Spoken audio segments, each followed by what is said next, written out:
हमने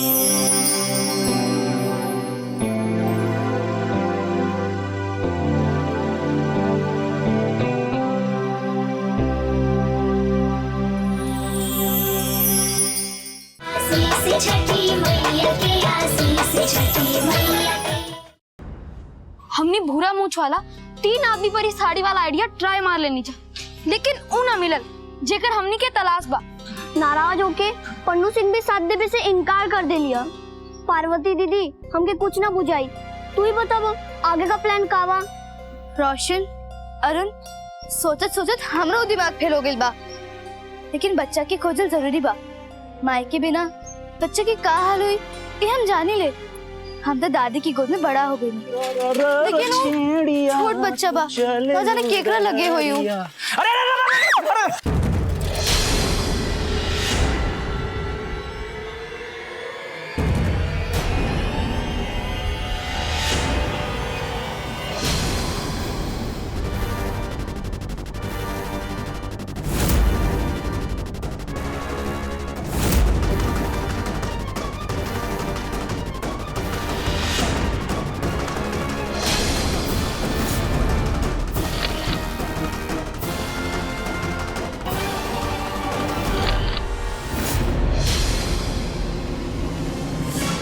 चाचा तनी हमार एगो काम करब, तनिका देर खातिर ई साड़ी पहिर लेनू।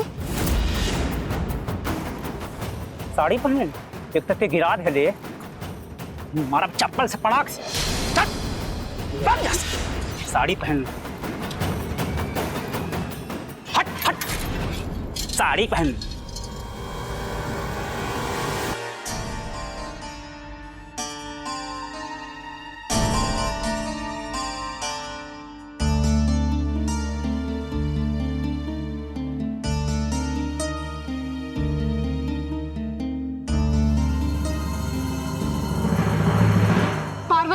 हमके बुझाता ई हुए आदमी बा जेकर हमनी के तलाश बा। बच्चा चोर भाई तो मारा दीदी की पति हो। तू जाने लो ये आदमी के? हाँ ता देर नहीं के करे के, चल उनका पीछा कर जाओ। का ये हुए आदमी बा? रोशन, एक बारी आदमी के साड़ी पहिरावल जरूरी बा। जब हमके पूरा विश्वास हो जाई तभी के एकरो से कुछ कइल जा। चलो देर मत करो। अरुण पर बहुते बदमाश आदमी बा, बात बात पर गाली देला, मारा पीटी करने में भी देर ना करेला। अरे बाप रे, फिर तो पन्नू भैया के साथ लिया जरूरी बा। लेकिन रोशन, हमरा लगे केकरो के साथ लेबे के टाइम ना बा। अब तक तो ये आदमी के भी पता चल गई होई कि गांव में पुलिस आइल बा। वो बच्चा लेके कहीं और भाग सकेला। मतलब वो बच्चा लेके कहीं और भागे, इससे पहले ओकरा के पकड़ाई जरूरी बा। चला देर मत करा।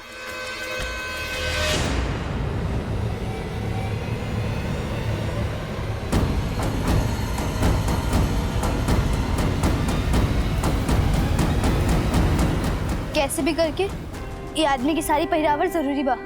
हाँ पार्वती, तबे पता चली वो बच्चा चोर बाकी ना, लेकिन ये काम तो बहुत ही मुश्किल बा।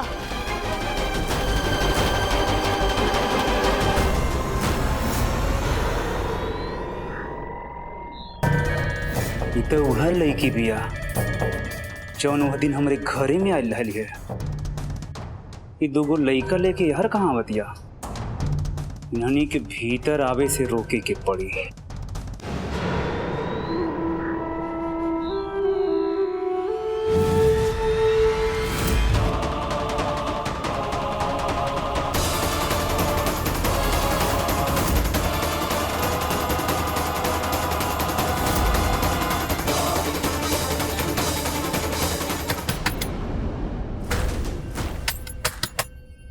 अगर वो दरवाजा नहीं के खुला मतलब चोर के दाढ़ी में तिनका। अब हमरा विश्वास हो रहा बा कि बच्चा चोर ये बा।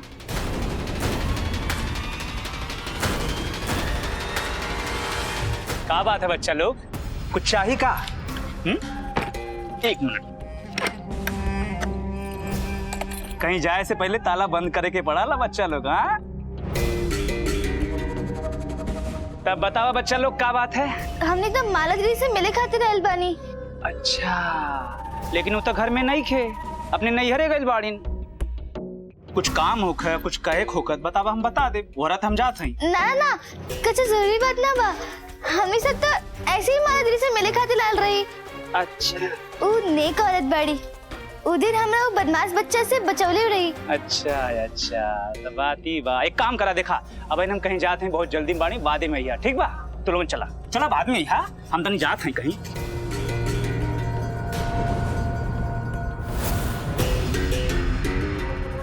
उ तो चल गईलन बिना साड़ी पहिरले।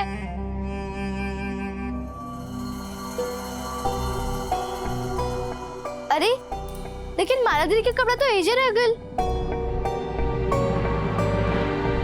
लागता जल्दी जल्दी में अंदर रखी के भूल गई हुई।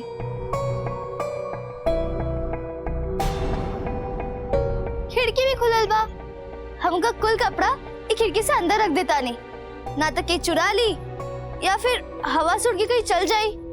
अब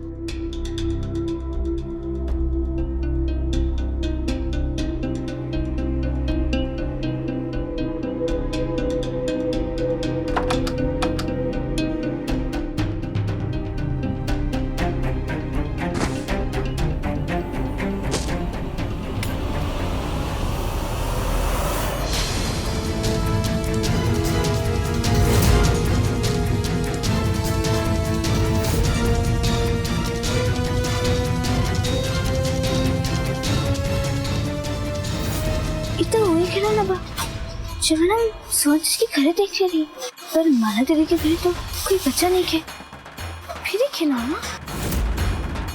रोशन, अरुण, तू लोग यहीं रुको, हम अंदर से देख के आवता नहीं।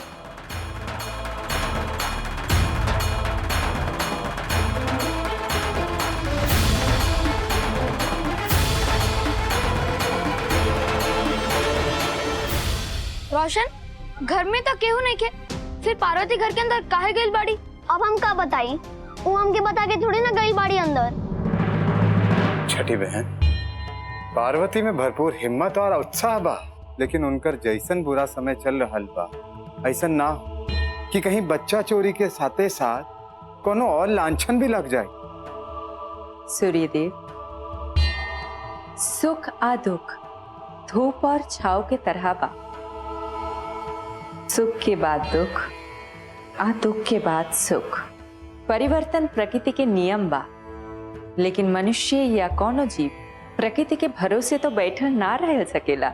अगर जीव दुख में बा तो ओकरा से मुक्ति पावे के जतन करे के पड़ी। पार्वती उहे कर रहल बाड़ी। लेकिन ई जतन के चक्कर में पार्वती कोनो दोसर मुसीबत में ना फंस जाए। सूर्यदेव, मनुष्य के मात्र कर्म पर अधिकार बा, फल पे ना। ई बात तो द्वापर में भगवान श्री कृष्ण कह देले बाड़न। पार्वती के साथ आगे क्या होखे वाला बा, ईता भविष्य के गर्भ में बा। देखिए का होता।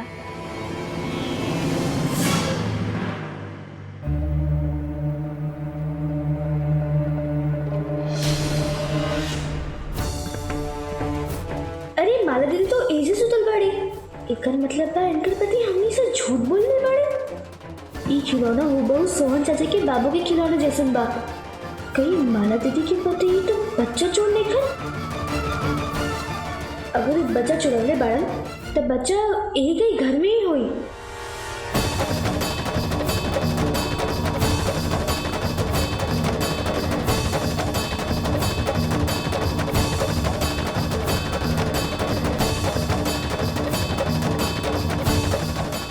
बच्चा तो नहीं है यहाँ, मतलब हम गलत सोच रहे बानी।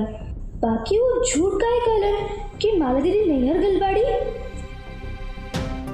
माला दीदी तो एजा सुतल बाड़ी, उनका जगह के पूछी खिलौना के बारे में। ना ना, ये ठीक नहीं के।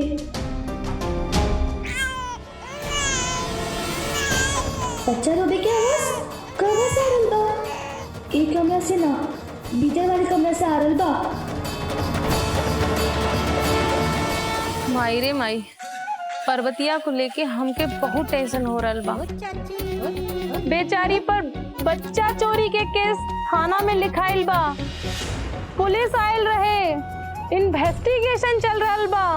और ये बात को लेके गांव में भुनर भुनर हो रल होई।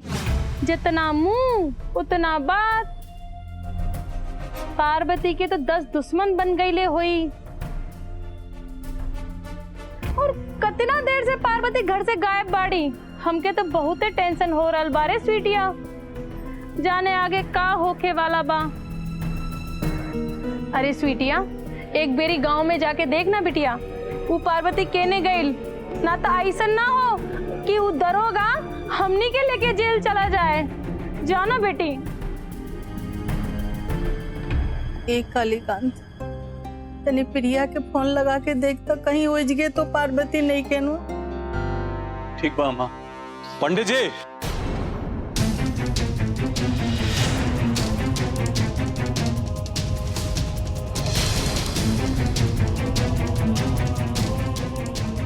पंडित जी देखिए, हम गांव को पूरा कोना कोना खोज लेनी, अगल बगल के गांव में अपन आदमी दौड़ा लेनी, लेकिन बच्चा के चोरी कैले वाला का सुराग तक ना मिलन हमरा के। देखी, हम मजबूर बानी और हम पार्वती के थाना ले जाए बानी। बुलाई पार्वती को।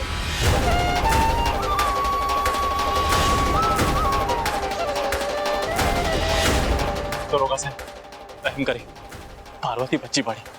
पंडित जी देखिए, कानून के नजर में अपराधी अपराधी होला, चाहे वो बच्चा होखे चाहे बूढ़। हमरे मजबूरी के समझी, पार्वती के बुलाई। माई रे माई, दरोगा साहब, राउत डर से हमारे लेके जाने केने चल गई। वो घर में नहीं गई। तो हमार शक सही निकलल। तहनी के अपने चाल से बाज नहीं लजा। कुल जनी मिल के अपना जेल जेल का प्लान बना ले बड़ा जा।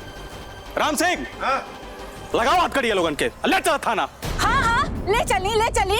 हमनी के तो चोर है ना, रउआ लोगन खाली साथ है। अरे एगो पुलिस के सरकारी नौकरी का मिल गई कि हमनी सबके कोनो इज्जते नहीं खे। ले चली, हथकड़ी लगाई, ले चली थाना में। ये कुल ड्रामा हम बहुत देखले बानी, ठीक बा? हमके मत समझावा, हमरा के जबरदस्ती कैले पे मजबूर मत करो। अपने पोती के चुपचाप बाहर निकाला, हमरा के थाना ले जाए बोकरा के। पार्वती, घर में लुका गई से तू बच ना पैबू। पंडित जी, पार्वती को बुलाई बाहर।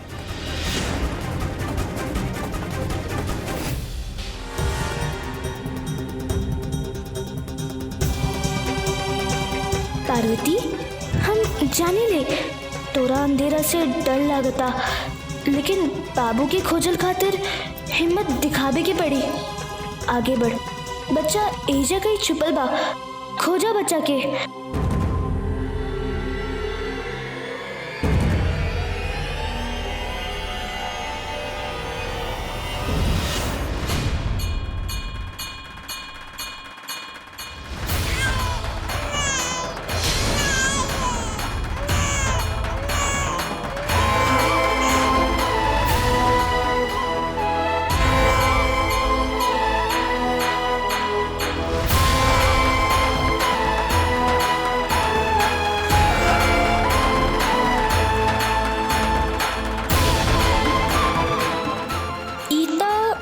बच्चा बा।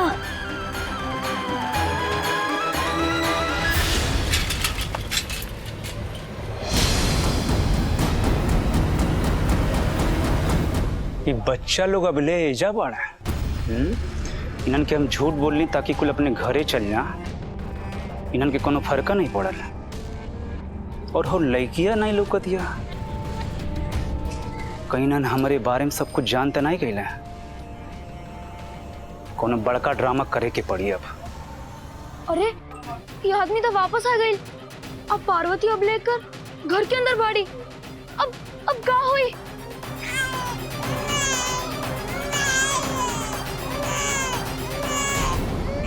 के हाँ?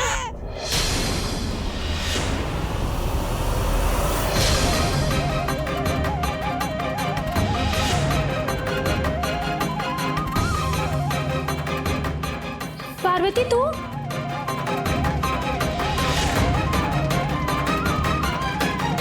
माला दीदी, हम रवा के नेक औरत समझत रहनी, लेकिन रवा तो हमें सोच के बिल्कुल उल्टा निकले नहीं। सोहन चाची के बच्चा रवा लगे रही, ये बात हम कबो ना सोच ले रही।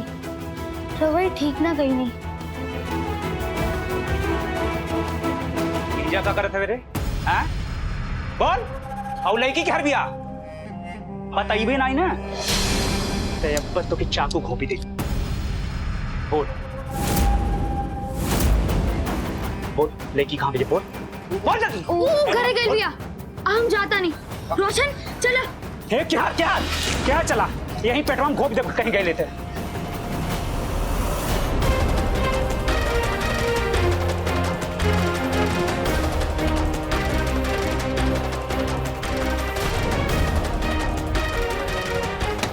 अरे माला, ए मनवा, दरवाजा खोल ले। ए माला दीदी, मनवा, पति देव आ गइल बाड़न। अब रवा के जाए दी। ई बच्चा के एकर मायके लगे पहुंचावल जरूरी ए बा। मनवा, दरवाजा खोल भी। पार्वती हमके गलत चीज समझा, हम मजबूर बानी। अब अंदर बाहर तो तुका मारा बाबा बहुत गिरा गिरा के, समझ ले क्या आई? मनवा, हम ओकरा के बहुत समझाओ की कोशिश कईने की गलत बा, लेकिन वो हमार बात ना मनना और बच्चा के चुरा के ले आइलन। मलवा, हम बोला थे मलवा दरवाजा खोल। पार्वती हम कबो ना चाहत रहनी कि एगो माई की गोद से होकर बच्चा छीन लिहल जा। हम बोला थे मलवा जाए दरवाजा बच्चा खोल। के माई के सौंप दा। थैंक यू माला दीदी, हमरा के माफ कर दी। हमरा के गलत समझे नहीं। मलवा खोल नहीं, दरवाजा तोड़ दे। मलवा, हम रवा से बाद में मिलब, अभी हम जाता नहीं। पार्वती एक बात और सुना। बोली, ये बच्चा तो क्या हमरा घर में मिलन, हमार पति चरोले रहना, ये बात केकरो से जिन बतैया तो क्या हमार क्रिया। उनकरा सिवाय दुनिया में हमार केहू नहीं के। मलवा, सुनात बाकी नहीं। अब अंदर बाहर तो तुका मारा बाबा बहुत गिरा गिरा के, समझ ले क्या आई?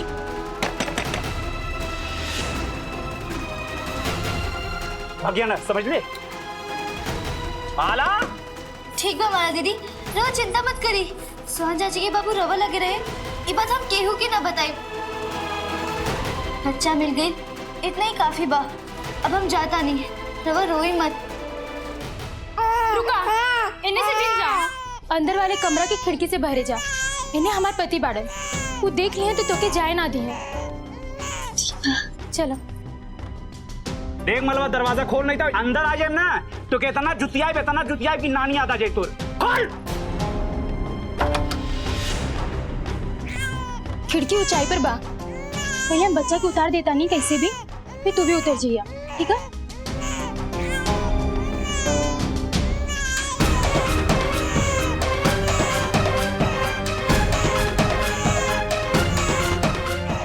मलवा,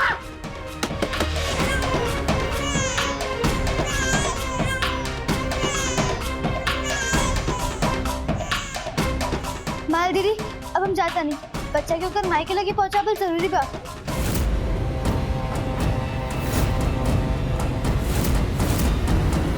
अब और पतिदेव भी आगे बढ़न, अब हमके जाए दी। ठीक है, अच्छे से जाइया।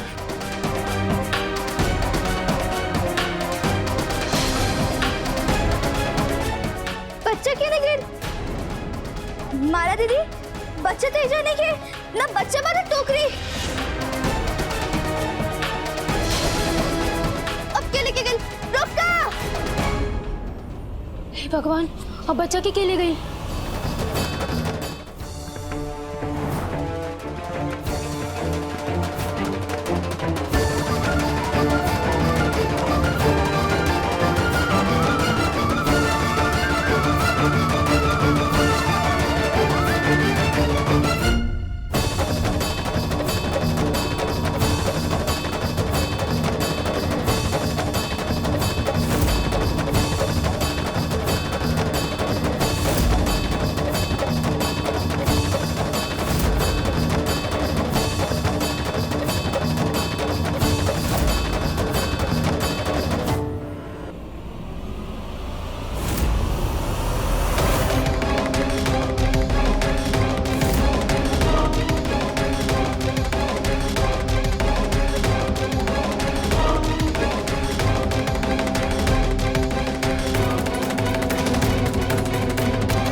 का करी? किने खोजी बच्चा के? ये का हो रहल बा? एक गिरा खुलता नहीं तो दूसरा बंदा जाता। बाबू के माला दीदी के घर से खोजनी तो पता नहीं के लेके चल गए बच्चा के। मम्मी फोन बाज रहल बा।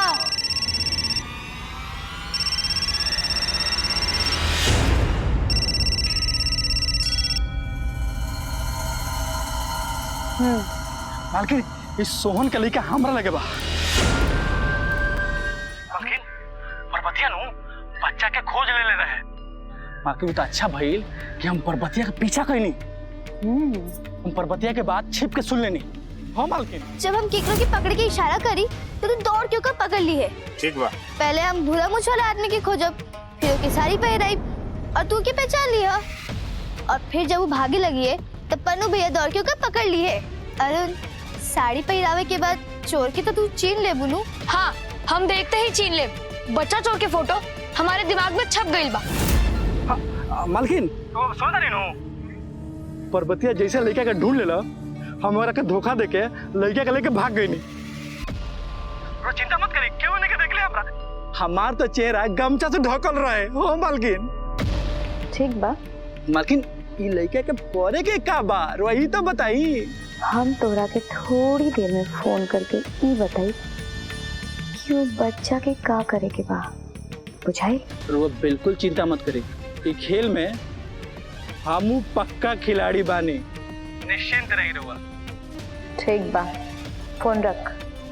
प्रणाम मालकिन।